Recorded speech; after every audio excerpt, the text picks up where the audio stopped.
Hello everyone and welcome to another episode of Louis' Garage. So we are working on the Lotus Exige today. Alright, so what are we doing today on the car? Well, we are going to be fitting the K&N filter. Because one of the gripes that I have with this car is that the factory airbox and the factory filter are actually quite restrictive. And they also mute a lot of the sound, especially the supercharger sound. So I'm hoping that with the K&N air filter upgrade, it's going to really release some of that performance and some of that sound. I don't want to put on a cold air intake or a pod filter just yet because I'm still under warranty. I will still be under warranty for 2 years, so I'm going to try and keep it as stock as possible. But I think this is going to make a huge difference to the way that it sounds and the way that it behaves when I drive. So let's go ahead and do this simple mod, see how it goes, and maybe if I'm happy then I don't actually need to modify the intake anymore.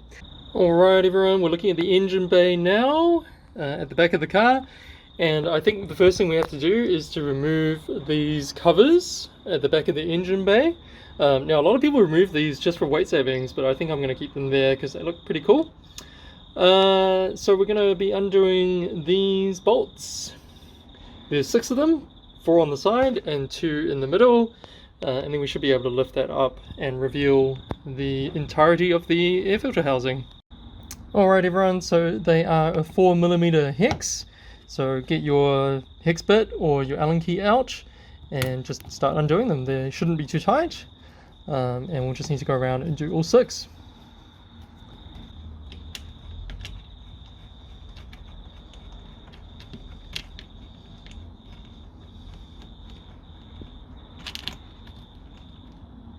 Sweet.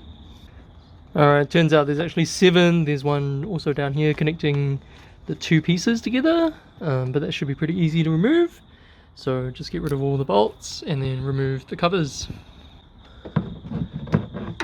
Yep, so once everything's unbolted, it is just a matter of lifting the covers up and out. Just gonna place these on the side here. And go on the other side as well.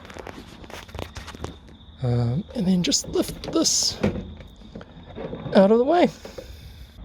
And as you can see, it is a lot easier to work on the airbox once the covers are off. And this is what it looks like with the covers off. Doesn't look too bad. And you can kind of see that there is quite a bend here from the intake, which is on the side, all the way into the airbox. So it is a little bit restrictive, and it definitely does muffle quite a lot of the sound. So we'll see if we can fix some of that by installing this new K&N filter. So step 1 is to unplug the MAF. You may have a zip tie holding the plug into the MAF. I just moved it up so then I can reuse the same zip tie, and then you just gotta push down on this tab to release the plug. And there you have it, that's done. And then there's just a whole bunch of clips like this one holding the airbox in place. So we're just going to undo those clips. This one all the way under the clam. Luckily they're all quick release, so there shouldn't be a problem. Another one down there, also towards the clam. Sweet. And then it's just a matter of lifting them up and clearing these little sockets here. So we should be able to do that pretty easily. Alright, I'll give it a go and then we'll give you an update. Alright everyone, so you joined me at a critical time.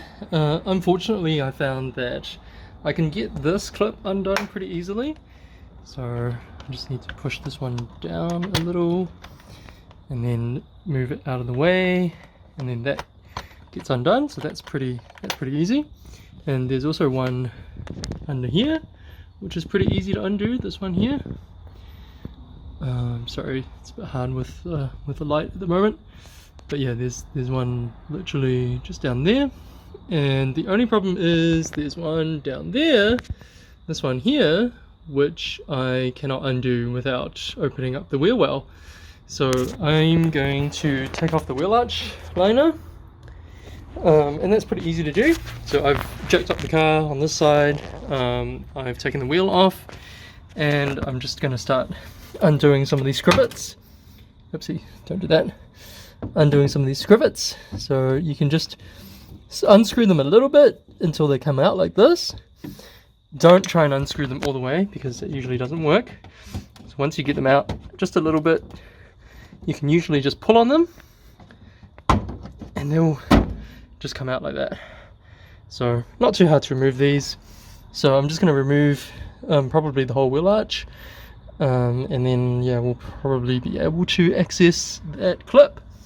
Very annoying that there isn't enough room to access it without removing the wheel and the wheel arch, but never mind.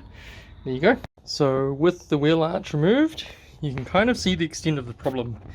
So all the way up here is that clip, and it's really difficult to get your hand in there when you're doing it from the top and be able to pull that clip off the mounting point, because normally you're just pulling up when you're pulling it from the top, so you really have to get to it from underneath. So did all of that just to do this. Alright everyone, after struggling for a little while I finally managed to get it out, and the biggest problem is actually these clips. So these stupid clips, they actually hold on to the filter, they hold on to everything, they just grab onto every single little surface when you're trying to pull this out. So what I basically had to do was take out the little pipe there, the rubber pipe going to the throttle, because that actually helps to make the whole thing move, and otherwise it's just, you just don't get any give, and you can't pull it out. So here we go, here it is, all out now. But yeah, just be careful with these clips, they are extremely annoying. And then there's like these little springs inside as well. Have to make sure I put that back in the right place and all that sort of stuff. So just be aware of that. It is a bit of a pain in the ass. Right, so you can see the original filter. I'm going to keep this as a spare. It is just a normal Toyota paper filter. It's actually getting a bit dirty already, surprisingly. So yeah, now we're going to put in the new K&N and see how that looks. So if your air filter housing is anything like mine, it is going to be a little bit dirty, a little bit dusty, so it's probably a good idea just to vacuum that up before you put in the K&N. Or I've got some gravel down there as well. Okay, I'll try and clear that up. Sweet, so just give it a quick vacuum.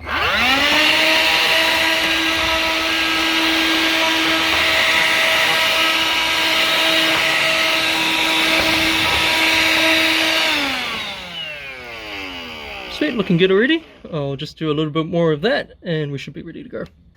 Alright folks, so there is our new K&N filter ready to drop in. It is just a straight drop in for the old factory filter, so there's either no other mods needed. Let's unwrap this, put it into there and have a look. Alright, sweet, so that's what the new filter looks like, and compare that to the old one. That's the new one. Nice and shiny. So we'll put the housing back on and hopefully put this pipe back on as well, and then just put everything back together and see how it goes.